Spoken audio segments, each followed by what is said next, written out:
welcome back to SureFire Live. Good to be back another week. Happy Valentine's Day to all of you out there. I hope you had someone to spend it with or someone to wish it to. And it was a good day for me. I got a thing of $100,000 bars. Probably not the healthiest, but it was a little gift and some other things. So it was good. I hope it was good for you. I got to do a cool thing this last week. I got to go out to Las Vegas and do a Corvette driving racing school, and I got my certificate and I got my pass rating, and it was a lot of fun. I only spun the car off once off the track, and some of you know I've been fighting. I've got a neck issue that I've got to have surgery on, but I talked to the surgeon before I went, and I said, "Hey, can I do this?" He's like, "Yeah, you've already done all the damage to the neck. Your neck you're going to do. We got to fix it with surgery." He said, "Just don't get in a wreck, and you should be okay." So I didn't. So I painkillers and speed. I mean, what could possibly go wrong? So anyway, so tonight I wanted to talk about leadership. I was listening to a podcast from Craig Groeschel, his leadership podcast, and I get a lot of ideas and inspiration from him. And he was talking about breaking bad leadership habits. And I know I've had a bunch. Almost every leader has had some bad either habits or seasons in their leadership game. And, kind of how to do that and how to go through it. And everybody is always learning. It's not like I have arrived at leadership. I've been gone for the last couple of weeks. When I came back to my business, I find all the gaps in leadership, and that's we're going to talk about that. But tonight, surprisingly, I have a surprise guest, which is my good buddy, Mr. Alan Rush. How are you? What's up, buddy? Good to see you. He didn't think he could make it, and he was traveling as he always does. Everybody knows he's a road warrior, and he joined me tonight from a hotel room as usual.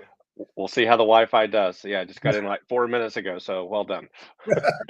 So real quickly, before we start the show, just to remind everybody, Alan and I are part of a panel of speakers that's going to be speaking in the Mid-Atlantic Chimney Association next week, February 24th and 25th in McLean, Virginia. There's a lot of people going. If you still want to go, there are some seats available, and there is online virtual. I've got that link right up here. Let me find it real quick. It is right here, chimneysafety.org. If you go there, you can sign up for the event. And then also the phone number for if you need to call, 757-596-2298. And should be a great event. Alan, I'm looking forward to your time. What are you talking about there? Delivering the ultimate customer experience. Okay. So yeah, we're basically going to talk about the unsymbiotic relationship that sometimes happens between an office and a technician staff, right? There's a lot of symbiosis that's required, and there's sure seems to be a lot of animosity in most of there's always a blame game that's happening, and until we can realize that both are required for success and we're both dependent on success, and the message that the office gives and the delivery of the experience that the technician gives in the home, until those are one and the same, and then not only that, but I've talked about this before on podcasts with you, is how consistent is the experience that your customers receive based on the individual that goes in the home, right? Is it the Mark experience? Is it the Alan experience? Or is it the Ashbusters experience? And how fair is that to our customer if their report is different, their pricing is different, their just their experience is different based on the individual that comes in the home? Very hard to scale a business into a consistent, profitable way unless we're all using the same reporting language, pricing, et cetera. So we're going to talk a lot about delivering the ultimate customer experience, and really it's going to be synergy and systemization. Synergy, yeah. Yeah. If you haven't seen Weird, play it. If you haven't seen Weird Al's, look it up on YouTube. Synergy, Weird Al. You'll never use I've that. already submitted my course, but I'm going to find a way to add that You will slide. never, Yeah, you, I'm adding synergy you and won't going in use it. that word again. Hey, Chad, welcome. Some reason you're coming through on my Facebook feed and not on my personal, not on the SureFire one. So thank you for joining us. I got as Kevin C. Winter said, very true. I'm not quite, that came in late. I'm not sure what he was referring to, but I'm sure whatever we were saying was very true. I'm sure it's what I said. Yeah, it's something to do with what you said for sure. And so my course is going to be on building a leadership team around you. Some of the good things about building a leadership teams and some of the mistakes that I've made and I've seen others make in bringing people up into leadership just because they have spent a certain amount of time with you or because you feel like you owe them, and are they really the right leader, what you're looking for, what the position is. And so Kevin was talking about the office in the field. Yeah, that's dead on. I still face that problem. That's a ongoing problem where you can fix it and it doesn't stay fixed. That's right. That doesn't stay fixed. There's time in the game where they start to feel, more brave than they did their first 90 days or 1 year. They start to feel entitled. They start to say, this is how it used to be. It's not how it was. That is an ongoing game that you have to play. Yeah, it's going to be fun. I expect some interaction. Let's say that. Yeah. So let's talk about leadership habits. I printed off, where'd it go? Here it is. I printed off some notes from his podcast, and I just want to talk about what he talked about. So one of the things was breaking bad leadership habits. And he said, hope doesn't change your leadership. If you hope it gets better. And one interesting thing about leadership is, if nobody's following, you're not leading, but that doesn't mean you don't need to learn leadership. Right. And if you want people to follow you, it's the adage of you kind of got to put the wood in the fireplace first before it delivers heat. You got to load up that wood stove with a lot, probably for an hour before that thing gives off heat. And that's the same, in my opinion, with leadership and systems.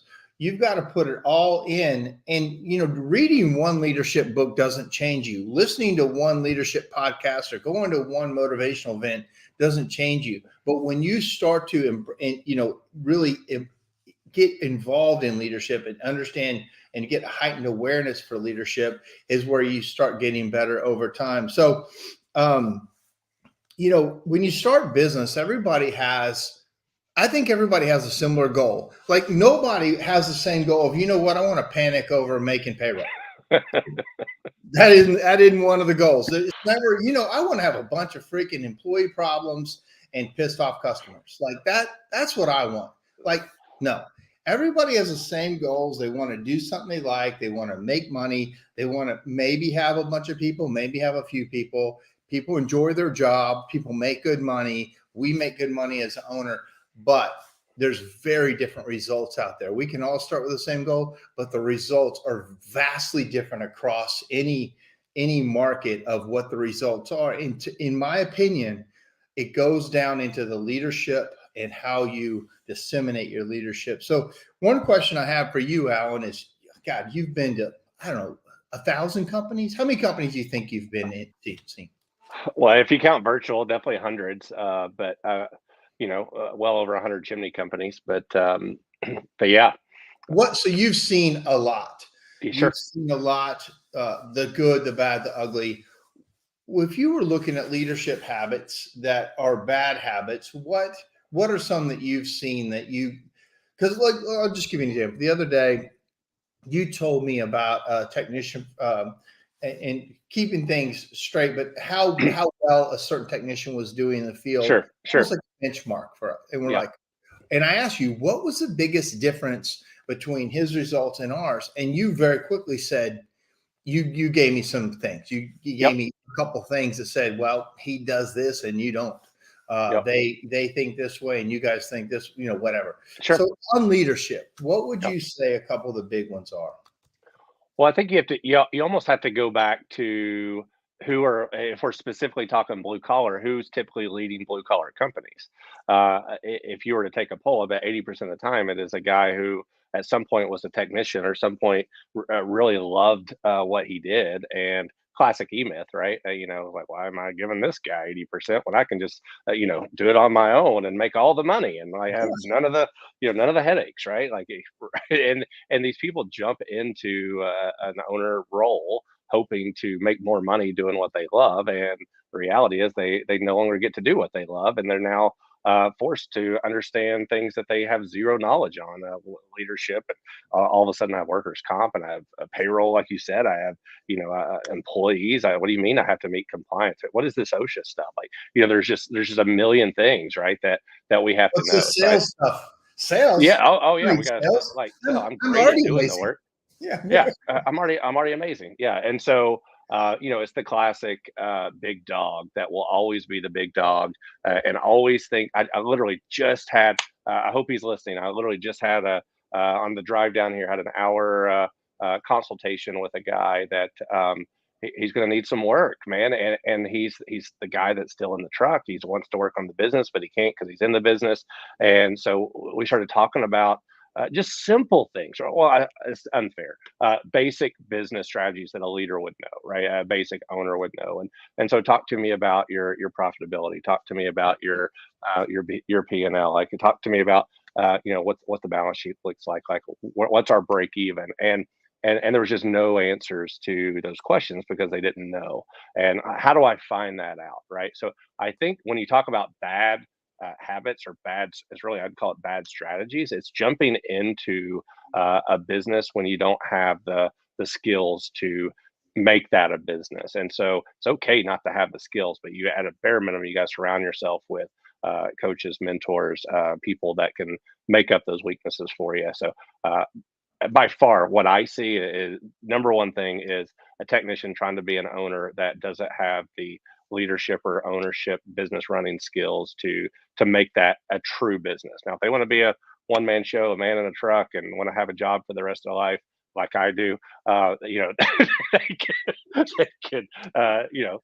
that's fine. But if you want to scale something into something that's a legacy and bigger than yourself, then you got to have some of those basic leadership skills.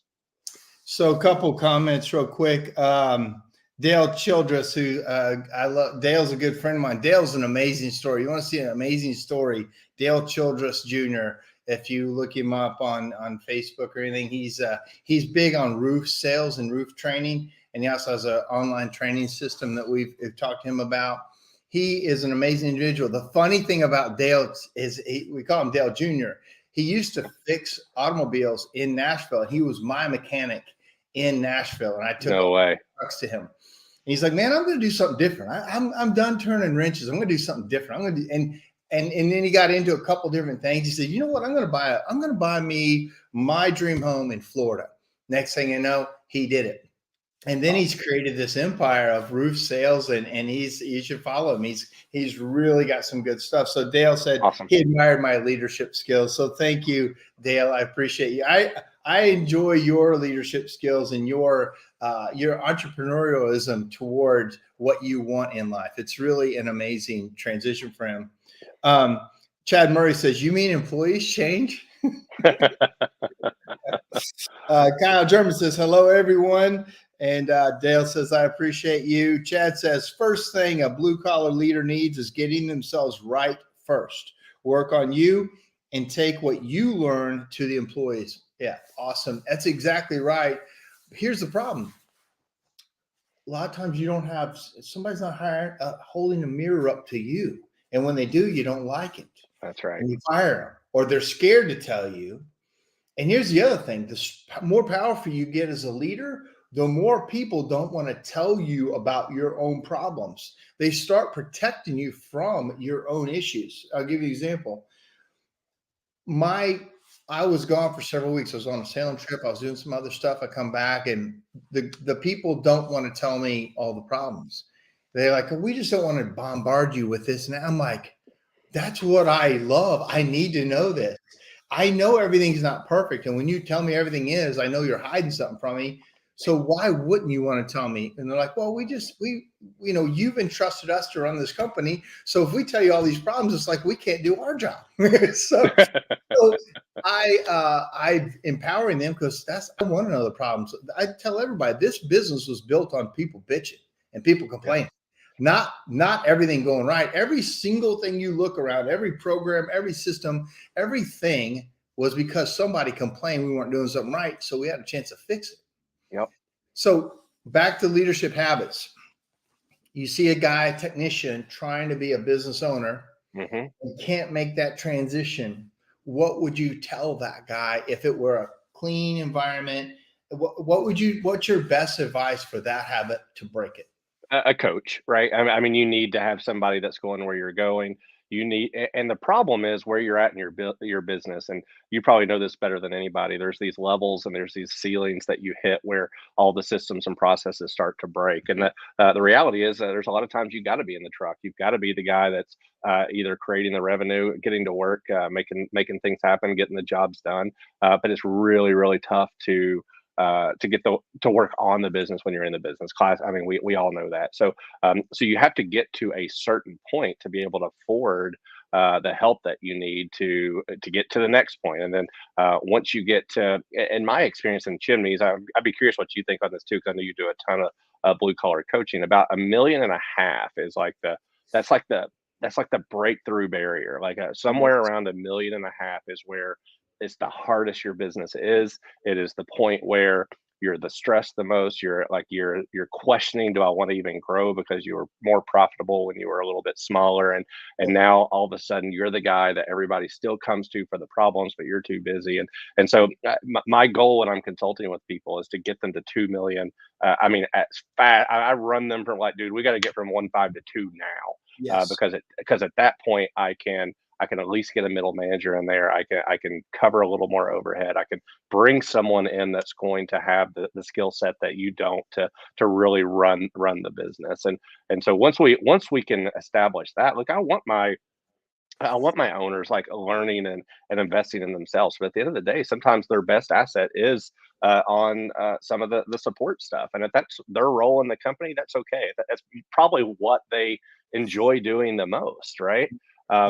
And it's funny when you talk about, people are afraid to tell you things. It's kind of our running joke. It's like, dude, if you don't want to hear about your business, don't hire me, because I'm I'm like, if I go in and everything is running smooth, I have no value, right? I mean, like we're going to work on something now. Whether you're ready to hear that or whether you're ready to make change on that, that's based on where every business is. But um, I think the best leaders are also curious.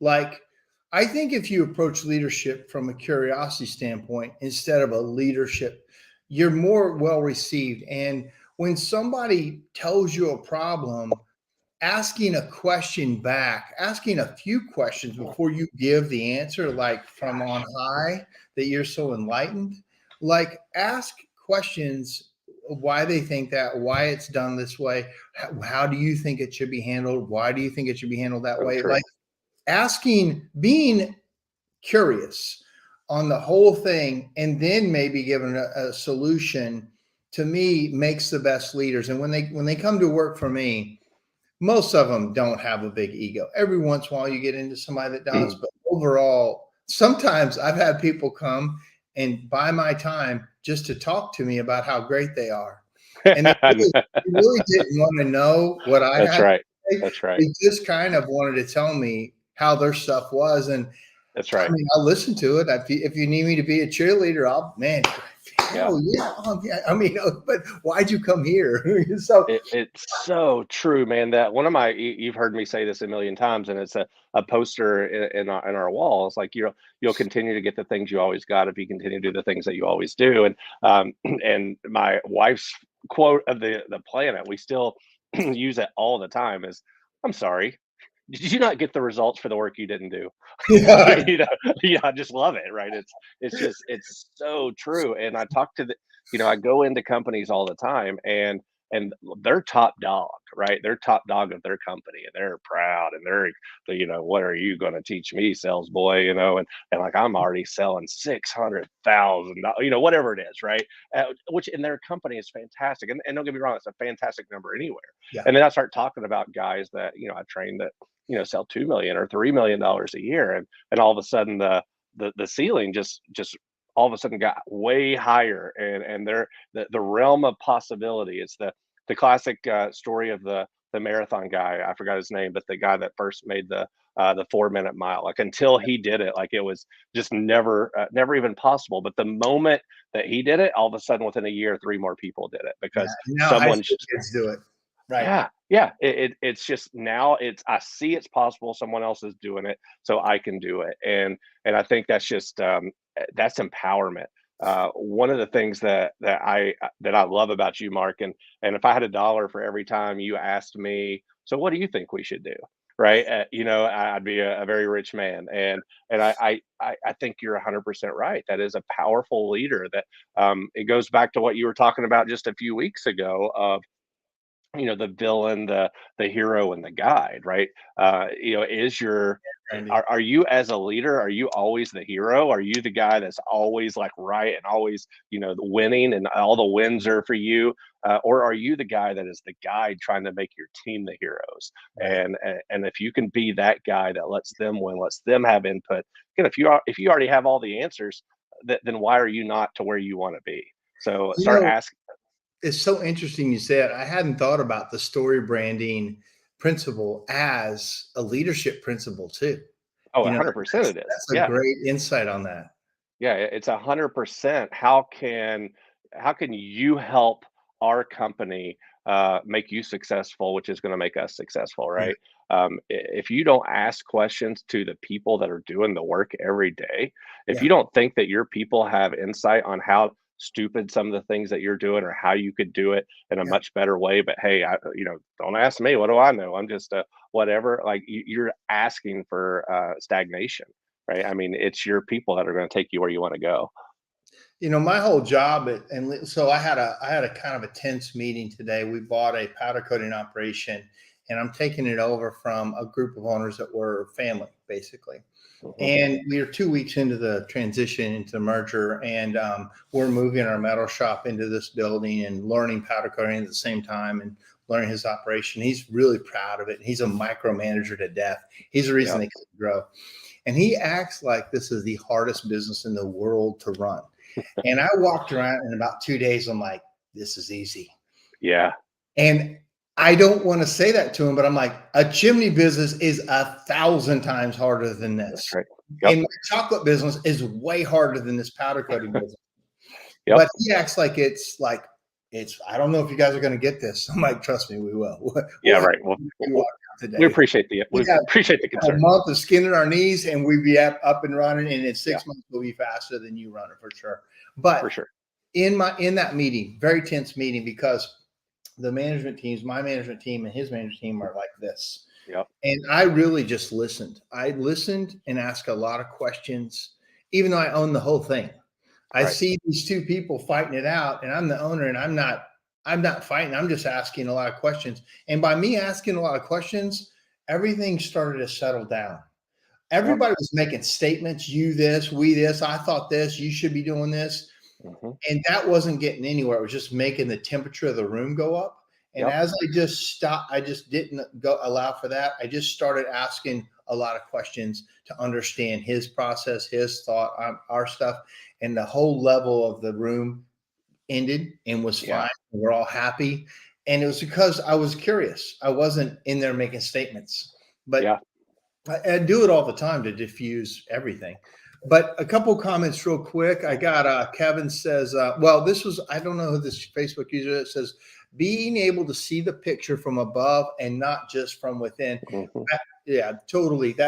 And sometimes it takes a coach or a consultant to help you back up from it, or a group Yep. come in. Kevin says, I'm guilty of calling things that I think could be different and possibly overstepping, but I do it out of experience. If you don't say anything, it shows you don't care about the company. You only care about the check as a technician. I Mm. like that point because I see this a lot happen today also. One of my girls in the office is really passionate. She's going through school, she's learning HR and some stuff. And she says, you know what I'm learning? I think we could apply it over here to this issue we're having. I said, I love that. She goes, well, I don't want to overstep my boundaries and I don't want to get into whatever you have planned. I said, look, that's what I want you to do. First, like Kevin says, you care enough to say something and do That's something. right. What you don't want is apathy from people who just pull back and say, well, nothing's going to change. I can tell them all day long till I'm blue in the face and nothing will be different. And I hate that. That's a shot to my stomach if someone. Yep. But to Kevin's point, so it's how you do it, right? You can, like, I've had a girl care so much that it was damaging. Right. You know what I mean? There's a level of how you deliver the news in a way that's helpful or hurtful. 100%. And so thank you, Kevin, for that. And then I think there was another, let's see. Yeah, I think, okay. So that's the questions. Jeremiah. Hey, Jeremiah. Jeremiah works for us and he's on the path for certification and doing a great job with that. Okay. Nice. So I want to talk about bad habits again. So sometimes we need to understand what happens in your absence. Understanding what happens in your absence is more important than what happens when you are there as a leader. Yeah, so true. I mean, that's the definition of culture, right? I mean, you know, how many times have we heard that? You know, your culture is what happens when you're not there. You know when the boss is there, everybody's minding their p's and q's. But you know, when the boss is away, am I making some shortcuts? Am I, maybe a little extra time on my phone or the internet, or maybe a job gets cut a little short? And that's 100% true. I love it. So, and anybody listening, if you want to tell me your leadership bad habits or leadership bad habits that if you've worked for somebody and somebody that was a bad leader, or bad leadership habits that you've seen, not including the current president, we're going to leave that off. We're talking local. So this exact thing is one of my problems. I have a great leadership team, really great. But if I'm gone too long, it starts to develop a weirdness to it because nobody's truly in charge, or people are kind of in charge, and everybody kind of starts making their own decisions. And then it is not quite the same as when I come back. And like when I come back, they're like, man, we're glad you're back. It's almost a centering device if you're respected as a leader when you're back in, but I don't want that. I want to empower people, so I'm not required to be back in. A lot of people love that feeling of needed, like they need me for everything. I'm the answer to all questions. So on that, do you see, what else do you see out there? Well, I mean, I am so guilty of what you're talking about, right? I mean, I am. You gotta. I teach this stuff. I'm the classic. Sometimes do as I say, not as I do. Right? It is. I do like to be the person with the answers. I do like to solve problems. And a classic with us.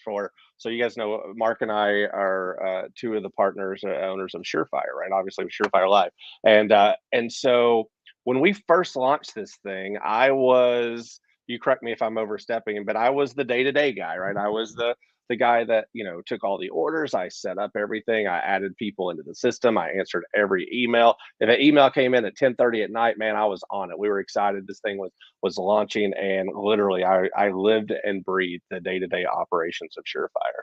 And then it got to the point where, all right, well, this is not a scalable strategy, right? Like, I can't be the guy doing the stuff. And so we hired what we now know is probably our largest asset in the entire organization, Brianna. And so with Bree, I was very hesitant to hand over some very, very, very basic things, right? I mean, stuff that I mean, as talented as Bree is, I mean, that we could have handed this off to a lot of people. And I had that little voice inside me that said, I know how to do it. I know I do it well. Probably no one's going to do it better than me. And I think our That's business owners. classic. sake our, right there. our business owners, they know that more than anybody. Yeah. And so, and I believe it was you, Mark. You were like, dude, you're an idiot. You're like, it was something to that effect. And I don't know if it was that brash, but you were like, are you kidding me, dude? Like with your time and your travel, like absolutely let this person do it. Let's put some accountability in place. Let's put checks and balances, coach her, train her, do whatever. And now when I look back, whatever we're at 3 years later, I'm like, I can't imagine spending my time. I would go crazy doing the like if I had to check email like every hour and respond to the couple dozen emails that come in every day, or set people up, or add users or remove users. She sends us these KPI reports that we still have full visibility to the entire business in a 1 page snapshot of what I would spend sometimes a dozen hours doing. And so I guarantee you that somebody that is watching this has that same little voice. They're the owner. They started the business because they were great at it. No one can do it as good as them. And let's be honest, they can't. And they probably won't do it as good as you. And that's okay. You Was know, it you, or it might have been Larry? Somebody was talking about your borrowing time. a The idea building that, asset. yeah, I mean, even if they can only do it 60% as good as you starting off, what Yeah. would you do with 60% more of your time? And it always becomes profit, always. Well, So it's setting that expectation in your own mind. Like I get a lot of calls and comments like, "Hey, I'm just able to do this. How can I afford to hire somebody to answer the phones? How can I afford to hire a middle manager? How can I afford to hire another person?" And if you have that mentality, which is a scarcity mindset, you won't be able to. But if you have abundance mindset, that with that will bring more work or more capacity or more scalability or lessen the load on you when you feel like that's going to happen. Now, it won't always happen. Sometimes yep, they always add more work to you at first, and then you get that back. And it's building a time asset in someone. And the analogy that I was told a long time ago was, okay, nobody's going to be 100% as good as you, right? But you'd probably be happy if somebody was 80% as good as you when you hired them. Well, that's really not realistic either. So could you be okay if somebody was 60% as good as you? So in other words, they take 60%, you're still going to have to help them 40% of the time. Would you be okay with that? And if you would, that's more realistic because you did get 60% of your time back on that task, and and then over time they get better and better. Ideally, they're that's right. better than you at the end. But you have to set the expectation right in your own mind what you're going to get out of that person and how quickly that should happen. I think So that's true. so. If I go back and look at Brianna now, there's no doubt she knows probably more about the ins and outs of and the details of how our business runs than I do. And that's what you want, right? You want them thriving. So all these people that are, I'm the best salesperson in my company. I'm the best tech in my company. I'm the guy I just spoke with. He's like, I'm the gas tech. Nobody knows gas like I do. And it's that same conversation. Yeah, they're not going to until they do, right? But you've got to hire them at a lower percentage until they eventually become a better tech than you. So then if you flip that, just take that way in advance. Well, for me now, I do not want to know actually almost any of the details of any of the That's business right. I run. I really don't. I'm not going to learn how to code. I'm going to learn the process. I'm going to learn the marketing. I'm going to learn the business. I'm going to learn how to scale it. But I'm not going to learn those details. We got an HVAC company. You do not want to call me to fix your HVAC. We got a metal fab division.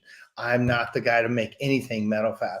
We got a chocolate division. I can do the chocolate, but I hired the people to do it because, and again, that's the joy that I have is building businesses and then actually handing that off to people to make it theirs. That's Yep. super exciting that they can start acting like it's theirs. And I remember my daughter one time, at one point our head chef seemed, because she was in the middle of a lot of interviews and people were coming in and talking, and it was like she owned it. And my daughter's Yep.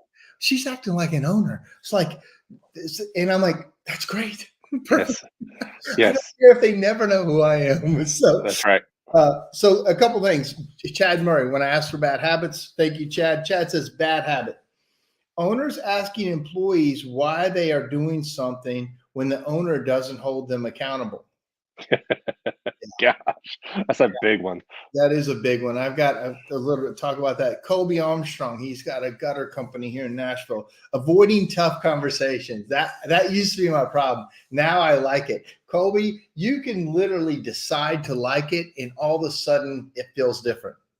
Like I don't know how to explain it, but if you go in curious with the hard conversation and you ask questions first, they'll give you everything you need for the rebuttal.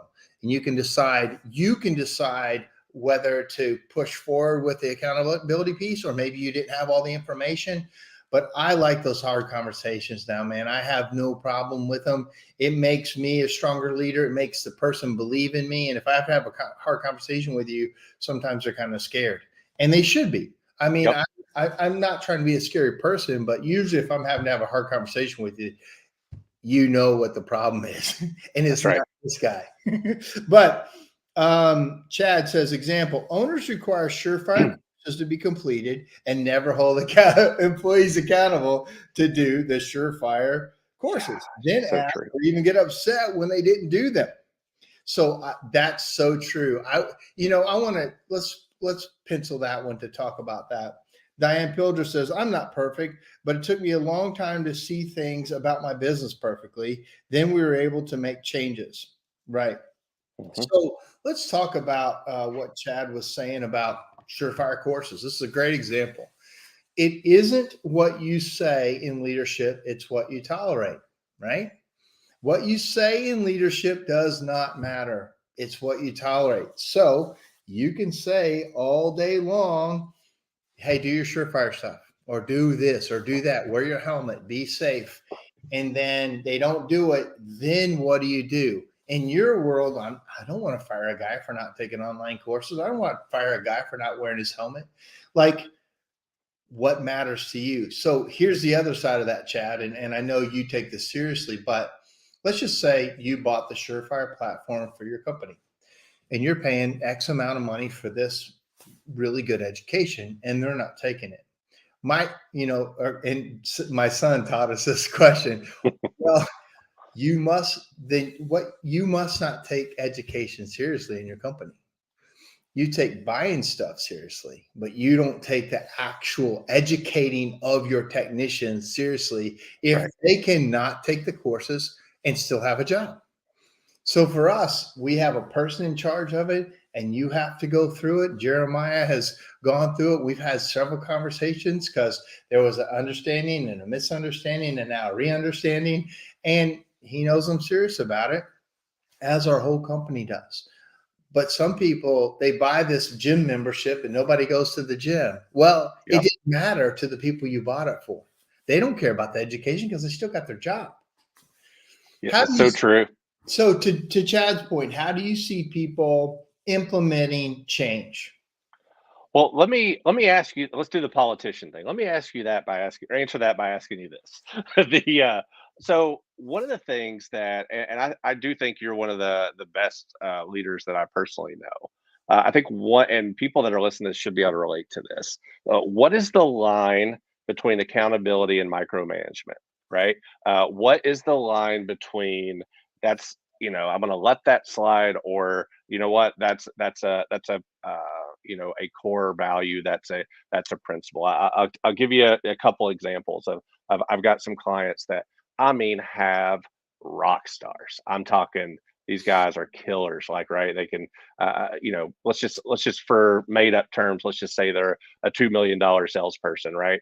But they're 10 minutes late every day, right? And it's allowed. It's like, I've told you 100, I put you on probation, I've written you up, I have done this stuff, and the owner is absolutely terrified to do anything. Like, I can't fire the guy; he's making me $2 million.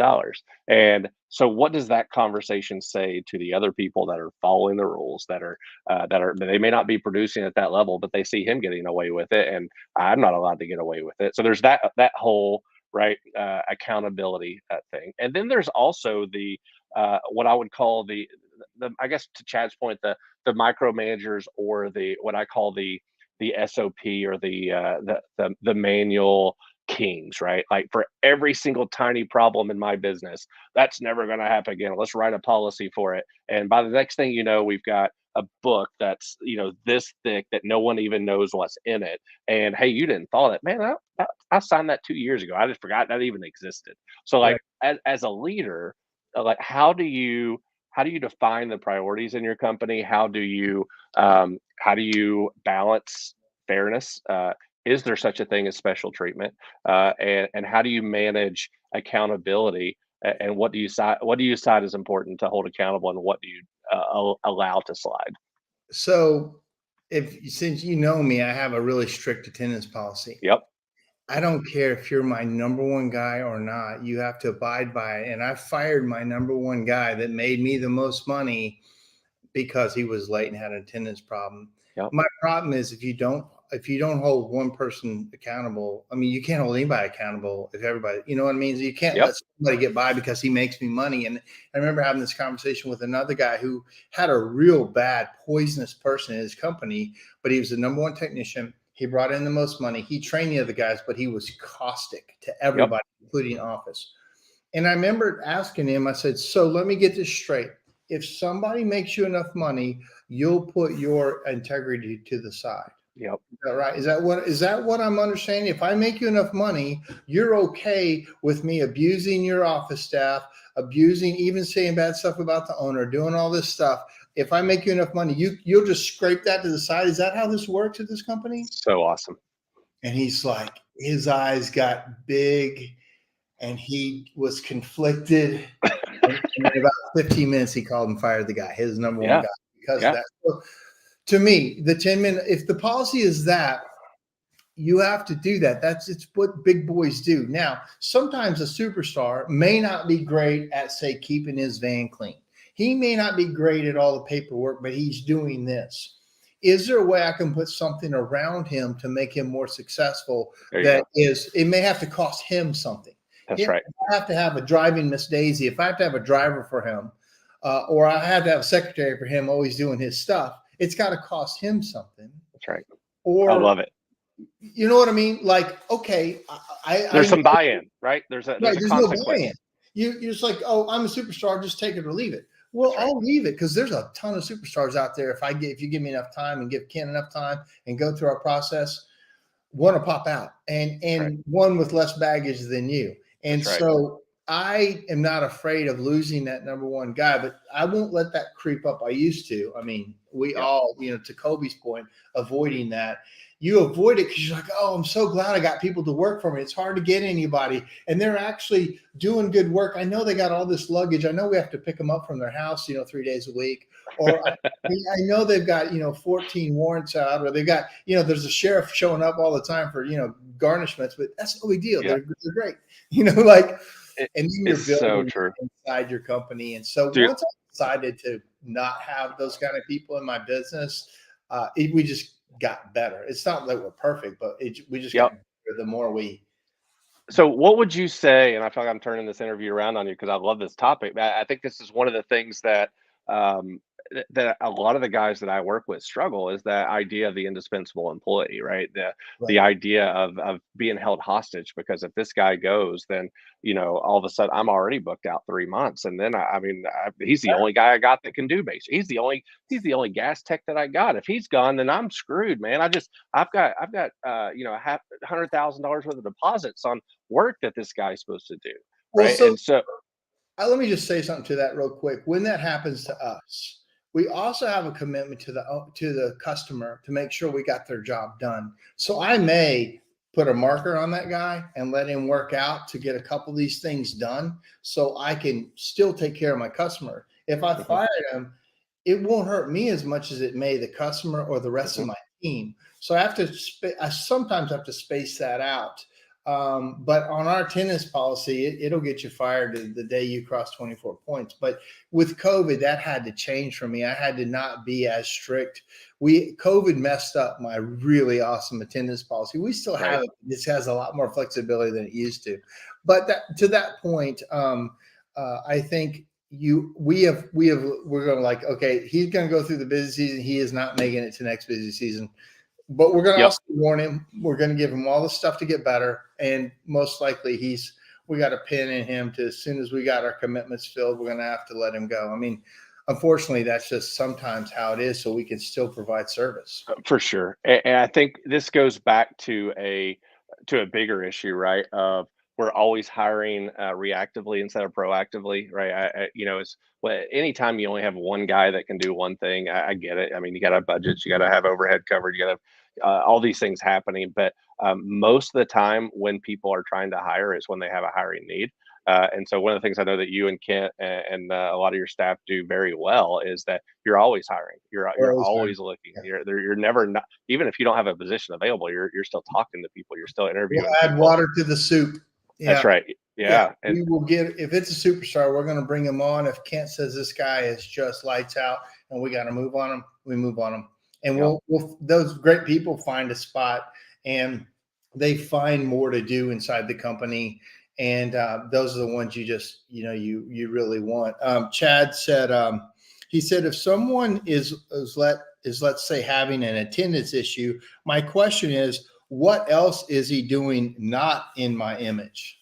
Oh, that's so a great point. Yeah. that is, to his point, and I've said this before on the show, but one time I was watching a presentation, and I think you may have been there, but they showed a picture of Indiana Jones. Do you remember this? And It's vaguely familiar. Yes. so they showed a picture of Indiana Jones. So in your mind, who do you think of when you talk about Indiana Jones, right? So do you think of Disney? No. Do you think of George Lucas? Yeah. No. Those are actually who owns Indiana Jones. Who you Wow. think of is the employee, which is Harrison Ford. That's right. He is not Indiana. He works for Indiana Jones. He So is true. the employee. Now, that's the same for your business. And as a leader, as Chad said, are they in your image? Are they representing you right? Because at the end of the day, you write the checks. You're responsible to the bank. You're responsible to the customers. You're responsible to your family, and they aren't. And so, are they acting like you would? Now, that's tough.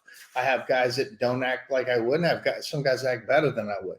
But in general, it is the shadow of the leader. How you handle stuff, and to that point, to Chad's point, I also read problems that we have, like complaints, to my employees at our meetings at times.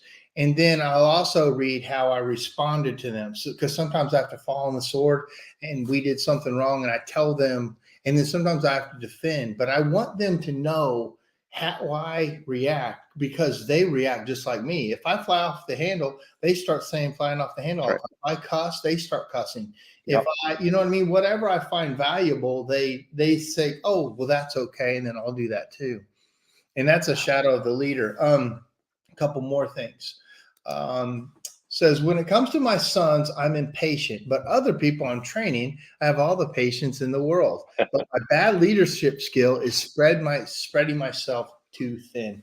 So congratulations. If you're entrepreneurial minded, that was what, some of the things are what you're going to stop doing, and bad habits to break. For me, it's overcommitment to too many things. Yep. Right now, in the last 6 weeks, I've been overcommitted to so many things that all lined up back to back that it's hard.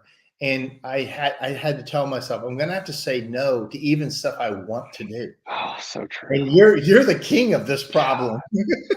Yeah, this guy just happened, man. This is a guy that, I mean, you couldn't ask for a guy that I could do more help to. I mean, I literally turned him over to Kent and Ray.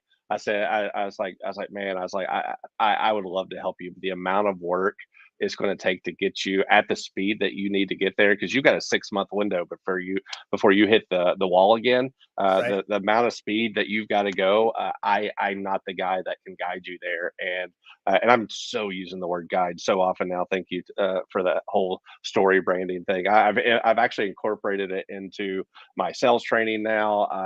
It's the idea of, are you the technician that's going in there and talking about how you called the right person because I can find the problem, I can fix the problem, and you called the right guy? Or are you the guy? Are you trying to position yourself as the hero, or are you the guy that's going in there, that consultant mindset that we talk about, that says, man, how can I help you? How do I make you the hero? How do I solve your problems and Yeah. reinforce that you made the right decisions?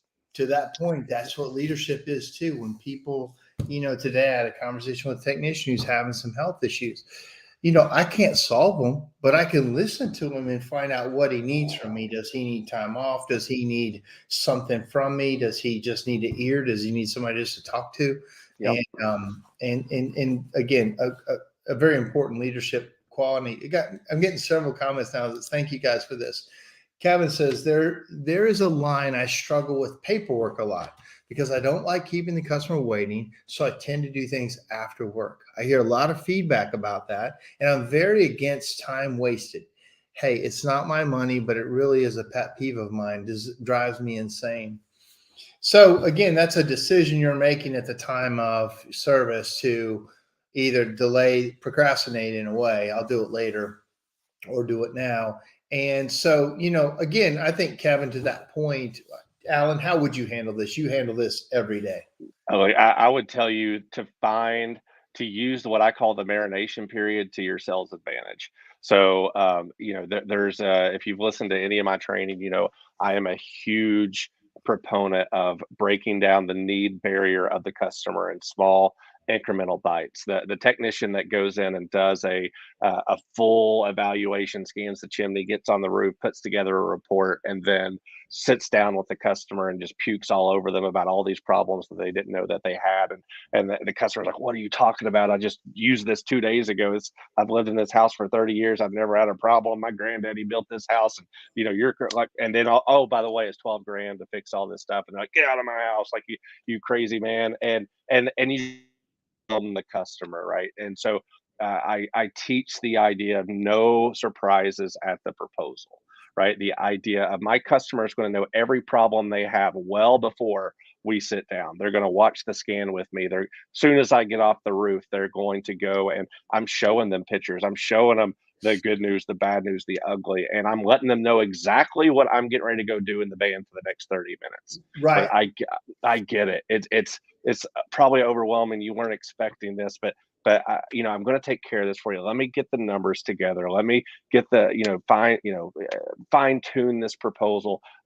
Hang out for me. I know this is frustrating, but give me 30 minutes. I'm going to get all your pictures together. Let me get some numbers together. Let's sit down. Let's hash this out. Let's figure out how we solve this problem. And that 30 minutes that you're there doing the paperwork that you're going to do no matter what, you're going to spend that 30 minutes doing the paperwork, whether you get home and that cuts into family time or you do it in the truck. If you use that to your sales advantage, I mean, what do you think that customer is doing for that 30 minutes after they know that you're getting ready to come in? You've already told them they need a joint repair. You've already told them that they need a full coverage cap. You've already told them that, hey, their chimney's deteriorating. It's getting water in there, you've already went through all this in their head, man. That number is just kind of churning. Maybe they're the best case scenario. They're calling their husband. They're calling their wife. Baby, I don't know. He's got a lot of problems. He's showing me pictures. He's getting ready to come in here. That anticipation builds, and so when you allow that to happen, you've already broken the need barrier with the customer. So when you come in, you don't have to deal with that shock and awe and the whole, oh my gosh, they've already had time to settle down for that. And now we can have an honest conversation about solving that problem. Well, and Kevin, also, we always say, so let's just say you go home and you do that and then you email it back to them, you've killed the sales process right there. Now we're getting off topic. We were talking about leadership, but basically I know people do it all kinds of different ways and they send it home and make it look nice, send it back to them. But for us, part of the sales process is delivering that face to face so that you can handle objections, so that you can see that, oh my God, or you can go ahead and book the appointment, or you can get the husband on the phone, or you can continue the sale. Because when you walk away and say, hey, I'm going to email this to you, I'll get back to you, they don't know what happened. And lastly, when they get that report back, they don't understand all those things that you said and were super clear to you. When you say crown repair and liners and remove tiles, and they don't know any of those terms anymore. They've already forgot what you're talking about. So to walk that through with them to us is important. And I don't want my guys working at home. I know some of them do, but I'd like you to be able to shut Ash Busters off and go home and spend time with your family, rejuvenate, do whatever you got to do to come back and work on it, but work on it, during the work hours, if at all possible. Don Ross, and I've been talking to Don this week. He's getting back in the game. Don says, "Oh, Mark, I know all about overcommitment. It's a constant battle. If you're a worker, like a lot of us are, we tend to like to work, and sometimes we work too much." Yep. Back to Kevin, he says, "I don't like wasted money in a company. I see it differently because I owned a business, and I guess I understand the financial half. Though it's not my business, I chose to work, and I feel for a loss, etc. Because I see a $20,000 a year as an employee or bonuses, or etc." Right? When you see waste in a company, if you Mr. Waste is our number one paid employee, and getting it back on leadership. That's one of my jobs, is to find that and cut it out, figure out how we can smooth out the process. There'll always be waste in a company, but in a service business, sometimes it's six figures a lot of times, and seven figures in some cases. Yeah. One more thing. Thanks for all the comments, Kevin. He said, "I do the whole evaluation, etc., then have to explain or write up and then upload, etc. We have a 2-hour heads up time. I spend an hour and 30 minutes doing the report, and all the customer and paperwork part is the office use." So that's how you guys do it. But the more time with you, Kevin, the more likely they are to buy it. Mm-hmm. If you go through the whole process, again, whenever I'm emailed an estimate from anybody, I don't even look at the items. I look at the bottom right-hand corner and go, "That's right. Do I want to buy this or not?" And I talk about this. I bought a phone system at one point. I told the guy all the things I wanted. He came over. We had a wonderful meeting. And I thought the bill was going to come back maybe $4,000. Came back $13,000. I'm like, holy cow. I didn't respond back. I was like, well, I'm going to call somebody else. Well, luckily, he followed up with me. He goes, "Hey, man, did you get that proposal? What'd you think?" And I'm like, man, it was a lot of money. He said, "Well, I did, I showed you everything." I said, "I didn't understand any of your line items. PDR this and system that and 12 switch this and giga that. I don't know what you're talking about. I saw phone system $12,000. And in my mind, phone system $4,000. That's right. So he came back to me. We went back and forth. We pared it down. I ended up spending about $8,000 because I understood my brain was not in the right number. And but to that point, Kevin, if you email those bids, you have to have some kind of follow-up system. If you email it, have them on the other side. This is a whole nother conversation because we can get on this show too. Dude, you're going to get me on sales. I know. Let's get back on leadership. You can do sales when you do the show.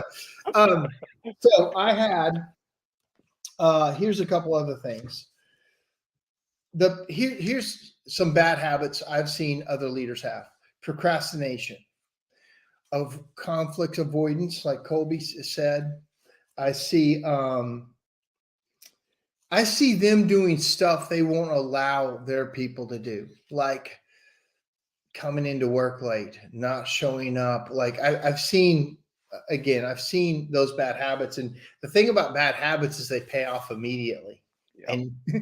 But good habits take forever to pay off. They can take months or whatever. Good habits don't immediately show up, and a lot of the bad habits, man, you can get it right now. You can eat that cake. And I talked about atomic habits a couple of weeks ago.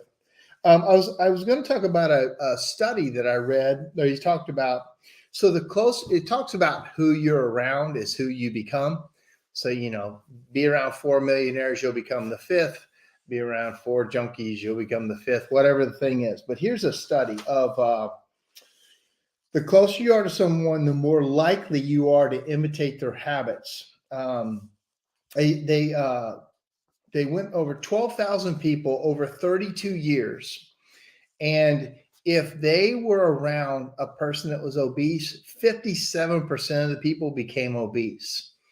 If you were a third of the people, 33% of the people, if they were around someone that lost weight, a good friend, they lost weight too. And it is who you're around. The more you're around something. So I went to this driving school out in Vegas this last week. Well, the guy I was with eats one meal a day. He weighs 150 pounds, Mike Barrett, but he eats one meal a day. Well, I started feeling guilty because I was eating breakfast and lunch and dinner, although they were healthy and low. He's like, dude, I can't eat it. You're eating all the time. I'm like, eating all the time? I mean, like kind of normal stuff. I had some oatmeal for breakfast and I had, light sandwich at lunch and I had something for dinner, he's like, I can't eat this much. And I could tell if I was around him a lot more, I'd eat less. I just would, Yep. and you just follow, who you're around. Let me check some more things. So Diane says, we all need to know at what point we get overwhelmed so it doesn't happen. When when you reach that point, right after you're there, right? Like, yeah, I'm overwhelmed. My daughter gets a look in her eyes when she's overwhelmed, and her eyes get big. She's not funny at all. She's like stressed. And so then Chad says, bad habit, focusing on the easy stuff and not getting in deep at the deep end of an issue is what is like an elephant growing in their mind, habit of not changing. Ooh, that's a good one. That, I think, is the number one problem in our industry. What he just said to me is what I've gone to conferences for years and seen guys that I really like, and nothing has changed in their business in the whole 10, 20 years. And that's their choice. But they go to these conferences, they take a lot of notes, they're in the classes, and literally don't do a damn thing when they get home. I get it, man. Leave me alone. They call it convention land, right? You go to convention land and everything's possible. And all these speakers have the best lives and everything is great. And then you get home and real life hits. A guy falls off a ladder, customer's pissed off, another guy doesn't show up, and you're back into firefighting mode. And all that stuff that happened at the convention is long in your rear view mirror. So tell me, what would you suggest to people for they're getting in the bad habits of not doing anything? So, you actually said this earlier, and I'm not giving any kind of new information here, but I think it's so important. It's never what are you going to do, it's what are you going to stop doing, right? I mean, every action has an equal and opposite reaction, right? I've talked about this before. I'm not proud of it, but I have an Angry Birds addiction that I spend like 15, 20 minutes every morning. Like I have my coffee, I read like an Audible, and I play like 15 minutes of Angry Birds. And when you start really when I really process that, I'm like, did I really just spend like an hour and a half in a week throwing a bird across my phone? What could I have done with that? Like, I'm the one that's like, I don't have time to do anything. And so, but that at the end of the day, that's a choice that I'm making. I don't watch TV. I don't, watch movies that often. Like, so that's my little bit of fun in my life. But it's the idea of, if you want to do something, what are you going to stop doing? It's not, again, we talked about this at the last thing. It's not I am going to I need to lose weight. I'm going to stop eating. I'm going to start exercising. It's like, what am I going to do instead of that? And until you have that mindset of, it's not what I'm going to do, it's the time that I'm going to give up so that I can do these things, you're just not going to, it's not going to happen. There's only 24 hours in a day. Yeah. Again, delegation is probably the one thing in this industry that people struggle with, and then also training your leaders to actually have true grip and a bite if something's wrong. Like, that's tough to give up that thing. Let's see. I had also that. Do you like the direction that your habits are taking you? Right? Our habits are taking us somewhere. So for instance, I got all these good excuses that work for me. I've had some injuries, haven't been able to work out, and my habits have turned into, me not being as good a shape, not feeling as good, having these other issues. And I told a few people, as soon as I get done with these couple of things I have to get done, I'm going to be focused on my health. But the question to the audience, do you like where your habits are taking you? If you do, great. But if you look internally, maybe not all. Now, 15 minutes of Angry Birds, man, you got to have some fun. You got to listen. Well, yeah. You got to have some fun in this life, or why are we doing it? Dude, I'm 1201 level. That's like probably 200 hours, like over the 4 years. Playing the free version. Yeah. I mean, yeah. It's a pay to win kind of thing, or win super slowly. Yeah, I don't do that. On your 1200th level of Angry Birds. I'm pretty good at it. I know. There's probably very few of you out there. Yeah, Um, so, I think onto that point though, it's and I'm gonna just call myself out on this besides the fact I just called myself out on that, is if you know me personally, you guys know that I've been battling, really extreme vertigo for, like, the last, like, 3 or 4 years. I mean, honestly, pretty debilitating. I haven't even been on a roof in, like, 3 years, like, every day is, like a dizzy day. I mean, sometimes even teaching classes is a struggle, and it's kind of my new normal. But as part of that, I used to be. I wouldn't call myself an exercise guy, but I was certainly. I was very active. I'd walk 3 or 4 miles a day. I maintained uh, decent eating, decent physique, decent whatever the case may be. And then when I started getting really dizzy, all the things that I used to do, like walking and cardio and treadmills and all that stuff, I really couldn't do anymore because I got too dizzy. And I'm just throwing myself out there. I gained a lot of weight in the last year because I wasn't doing the exercise. And so I went and talked to my cardiologist about just everything, and he's like, "What are you talking about? You can't exercise." He's like, "Yeah, you may not be able to get on a treadmill, but it's not like you can't lift a weight or you can't, like put your leg down on a lift." Or he's like, "Stop telling yourself that you yeah, can't do stuff and just start doing it." And God, it exactly. would just hit me so much. I was like, "He's so right, man." I just lied to myself. I was telling myself stories. I was using it as an excuse to say, "Well, poor me. I'm dizzy. I can't do exercise." And it's like, man, but I can do these other 20 things. And Yeah. so There's I think there's that's a this one thing you limiting can't. Yeah. that it's a limiting belief, right? I think we sometimes just tell ourselves stories so we don't have to put in the work, and we justify our reasons as excuses. And I think that's a huge leadership flaw, and Well, it yeah, happens in growing businesses too. I work with people who they want to give their excuse why they can't. The city they live in, their wife, their brother-in-law, their whatever is the reason. And I'm like, man, yep, are you trying to convince yourself or are you trying to that's right. convince me? Like So who true. like you convince yourself that this is true. And since you have convinced yourself it's true, it is true. That's right. But how bad do you want it? Do you want it more than your excuse, or do you not want it? It's that old story of the dog on the porch. Like, quick story that the salesman, door to door salesman back in the day, is walking along. I think he's selling life insurance. He's walking along a dirt road trying to find the next house. He heard this hound dog on the porch. Oh, that's as good as it's gonna get for me. That was great. Oh, and the guy's like, man, that dog sounds like he's in pain. He's like, man, I wonder what they're doing to that dog. And he walks around, he keeps hearing this dog every few minutes just go off. He rounds a corner, he looks up there, he sees this dog sitting on the porch next to a guy in a rocking chair. He's rocking, and his dog's right beside him, and he gets up to him. He's like, man, what's wrong with that dog? He's like, oh, this dog. He's like, he's sitting on a nail. He's like, well, why doesn't he get off the nail? He's like, guess it doesn't hurt bad enough. That's right. And that is a lot of business owners, and that's a lot of people. They bitch and complain, but it just doesn't hurt bad enough to get off the nail that's causing them whatever they're talking about.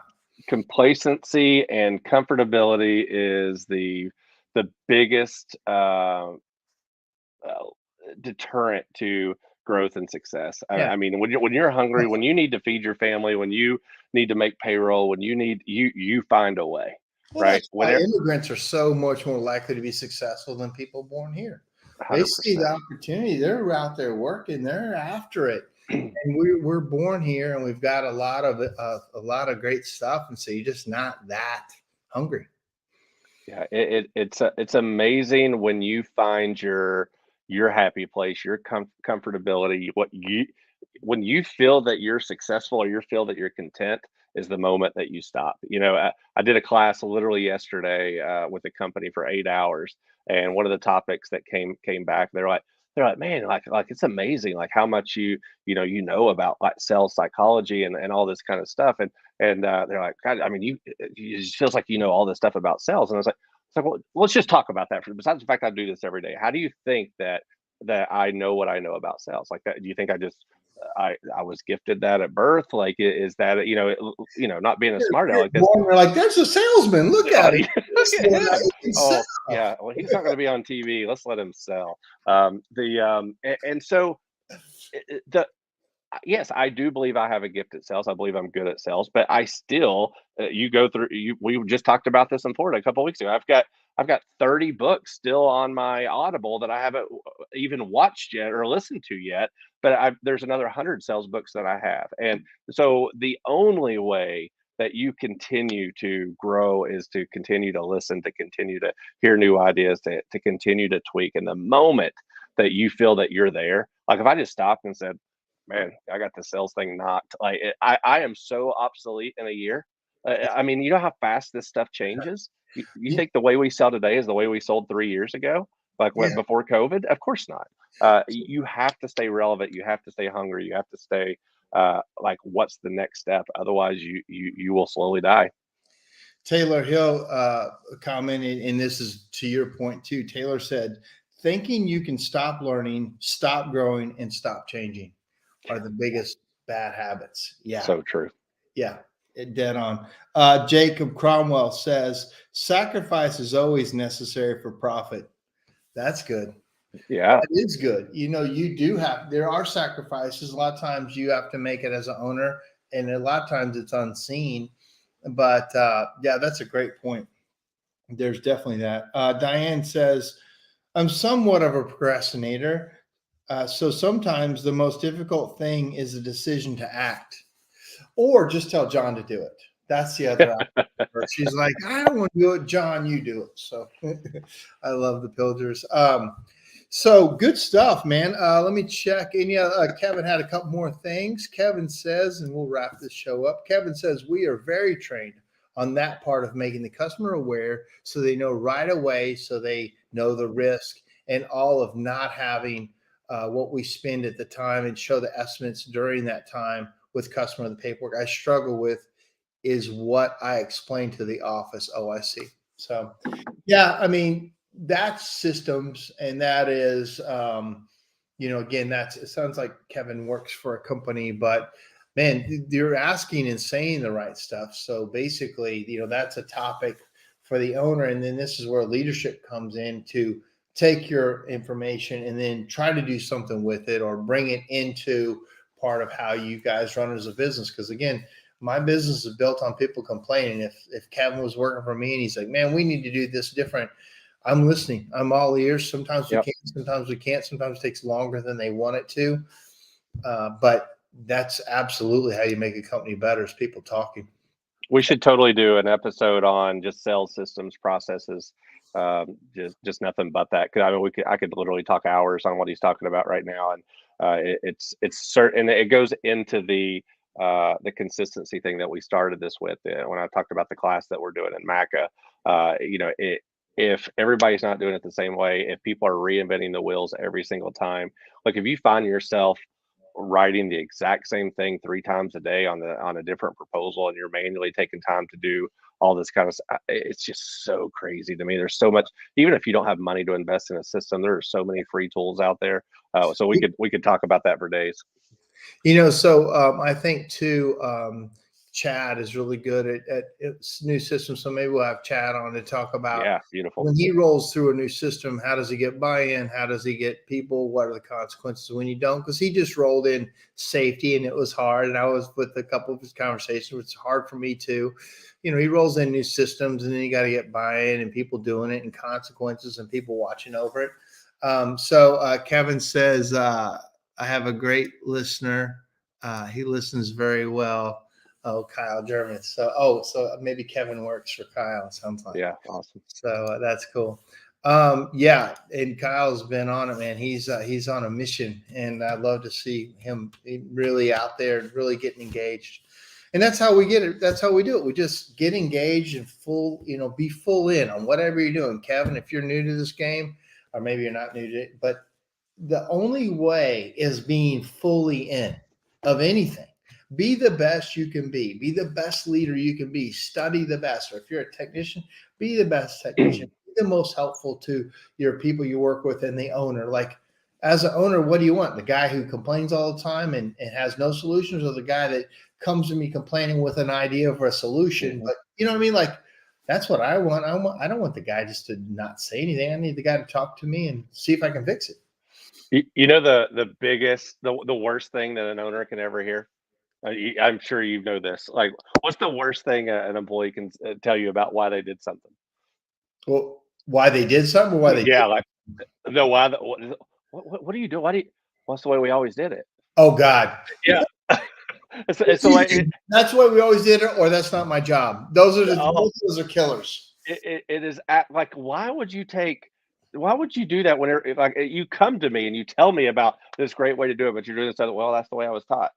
It's like, "Oh my gosh, please bring that to me next time because, you could have you just saved not only 10 minutes an appointment, but you take that across my 30 people, you probably just saved me $50,000 in payroll just by that one little simple thing." And to that point, as a leader, that's why education is super important for your group, because a lot of times as leaders, we go to these conferences by ourselves or take one person or something. We come back with the information, we try to disseminate it, and it doesn't disseminate well. You're better off taking guys and taking women with you to these things. And yeah, you may spend money on them and they may leave you, but that information stays part of your culture, stays part of your business, and it grows. Even if you lose everybody you took 2 years ago, those people train the next people, and That's right. that information doesn't get lost because you lose people. I know I spent tons of money on people and then lost them very soon after I spent money. And sometimes I spend money and they stay with us, but no matter what, that education got into the company and we did something with it. And so as leaders, one big bad habit people have is just going to education by themselves. you know And with lack of implementation and accountability, actually creates you might as well have almost not even went Oh, because I assure you, your people are going, oh my God, Mark's going to another business. Seminar. He's going to come back and he's going to have these 5 new things that we're going to do for 2 months, and then he's going to forget all about it. right. Right? Like it's so I can tell you how many people when I do individual interviews with an employee, they talk about, yeah, he has great ideas and we do them for a week and then, we stop doing them and no one, we forget about it Nobody ever cares, happened. right? Oh It was my a great gosh. idea at the time, and Yeah. it is tough to implement. It's not hard to start it. It's hard to keep it up, no That's right. matter what system it was, or whether it's attendance, safety, paperwork, whatever it is. It's easy to say it and watch for it for a little bit. It's hard for it to become part of who you are over time. I got a couple more and then we'll wrap this up. Kevin said, correct. Correct. The leader listens and lets his guys make mistakes to stand back up. If you pick them up all Yeah. the time, they expect it all the time. That's not leading. Right. It's true. And then he said, throw them to the wolves, then question what went wrong. That's, I mean, I remember kind of doing some of that with my early on guys. I'm like, I just need you to get out there and do it, and we'll fix it. Very early on when I was, especially like somebody's tuck pointing something. I mean, go after it. I mean, okay, we might have to clean it up, but like, not lining stuff, but there's stuff that, they've got to get out there and go to the wolves a little bit. A Well, couple more things. Go ahead. I was just gonna say one thing, like if we can give a surefire plug here, this is probably one of the most underutilized benefits of surefire, and that is the ability to create accountability SOPs and checklists that people have to interact with. So if you're a team leader on surefire, you can create your own courses, you can create your own training content, you can create literally to-do lists for people on a daily basis. Like I've got one company that I work with that I mean, they had people losing tools left and right. Man, they would always leave a flashlight, a tape measure, what you name it. And they had another guy that was just not cleaning up job sites the way that he should, and just not delivering the experience that they wanted to do. So literally, they went on Surefire and they created a checklist every day. This guy had to go in and he had to say, I have my flashlight. I mean, it's micromanaging at its best. It's just an example, but he literally had to go in every day, and then the owner would go in and check and say, "Okay, he did that. I feel good about it." It's a real simple accountability system, and let me tell you, it only took 3 days of that guy realizing that he had to log in and answer these questions for that problem got fixed. But SOPs. You have a new SOP. Hey, this is the new company policy. I disseminate to everybody. You can have your employees virtually sign it right on SureFire that they've read it, they understand it. You have a record of that forever. I mean, that was reason SureFire even came around, was because the accountability piece. I could give my books and my CSI study material to, and hope you read it, hope you learned it. Then I paid for your test, or I sent you to school. I spent a lot of money to find out you may have read it, but you didn't comprehend it. You may have not read it at all. You were hoping the review would give you all the answers, or something in between that. Yet as an owner, I wasn't sure what you picked up from it. And Right. so, with the SureFire thing, with all the stuff, you can see what they comprehended. You can see what they didn't comprehend. So you can tailor what you need to talk to them about, and that they're really doing the work. Because my point on SureFire is, if they're not going to do SureFire, they're probably not going to do my paperwork right. That's right. If they're not going to do what I'm asking them to do early on without a lot of pressure on them, they're probably not going to do all the things I need them to do with pressure on them. And being a chimney sweep technician is tough, man. There's a lot of pressure on you. The last thing on SureFire we can get off to, I know we got to close up here, is that one of the things that people don't realize they can do on that same vein is you can create quizzes for your people. Like, let's say you have a company of 10 people, or you can create a policy question, or, hey, what do you do in this situation? And you give them A, B, C, D, E answers, right? Let's just say you create 10, 20 questions. You can then go and get a visual report from your entire team on how they answered those questions. Like what's the most important thing to them? Like if we're ranking, company priorities, core values, 1 to 10, whatever it is, you can literally create any kind of poll, any kind of interaction you want, and get instant results. We're doing it with the CSIA right now, where they're an online partner. They're having the training schools, and we're having the guys do their tests every day. And we're immediately, at the end of every quiz, in real time, live, we're pulling up the results, and we're looking, okay, you answered these 20 questions. On question number 4, 18 of you got it right, 4 of you got it wrong. But on question 9, 10 of you got it right, 20 of you got it wrong. So either I need to teach better on why these 20 people got it wrong, or I'm not clearly explaining it. So there's just so much that you can do to get a pulse of your organization through something that you've already paid for. So, to that point, as a leader, you could do this yourself. And we're not trying to add more to the leader, but let's just say you just write down the questions that people ask you every day. Just write them down. And then you could determine, you could give somebody on your team or do it yourself. Okay, these are my answers to these things I get asked all the time.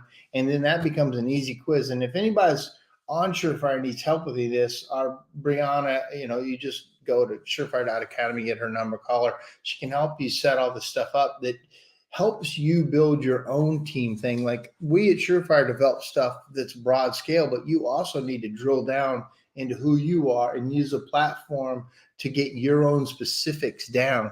We can't create content for everybody. It's pretty broad, but you can create very specific content plus our broad content. And you get a lot of bang for that. But good stuff. And then Kyle, so here's Kevin. He's a Kyle service manager in training.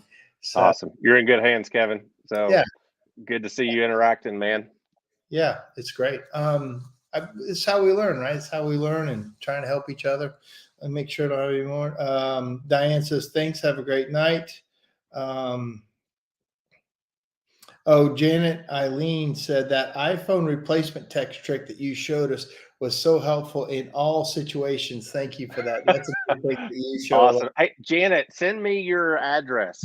My email is on the screen. I forgot to get it before I left your place last week, and I want to send you a Sweep Away Cancer shirt. So. Oh, cool. Yeah. And you got a lot of great tricks. Jake Cromwell says, I have a few select friends that always try to push all my buttons. They keep me working and listening. I think I'm one of them, maybe. I've pushed a few of his buttons for sure, at least in the past. And then the other button I push is the tequila button. And tequila. We got a few of those moments, Jake and I. So, all right, Alan, thank you so much for thanks for having me, guys. Time and wisdom with the group tonight, and I appreciate you very much. All right, you too, man. See you, buddy. All right, guys. I hope you enjoyed that. Love talking to Alan. He's so knowledgeable about how chimney companies work, and he just has a lot of insight. Like for me as an owner, I pretty much know how mine works and a few others. But Alan gets a very wide range, and it's why he's so valuable to this whole thing. So I hope you guys enjoyed tonight. And again, if you want to come see us at MACA, that's the big event we're trying to fill up for that Mid-Atlantic. February 24th, 25th, and we'll see you then if you can make it. If not, I won't be here next week. Next Tuesday, I've actually got to speak at an event in Phoenix for an entrepreneur group, but I believe Jake Loeffler, not Cromwell. We've been talking to Jake Cromwell. Jake Loeffler is going to take over next week for us, and he will be a great host and have a topic. I'm not quite sure what it is yet. So again, thank you so much for joining us for tonight's conversation, and we'll talk to you soon.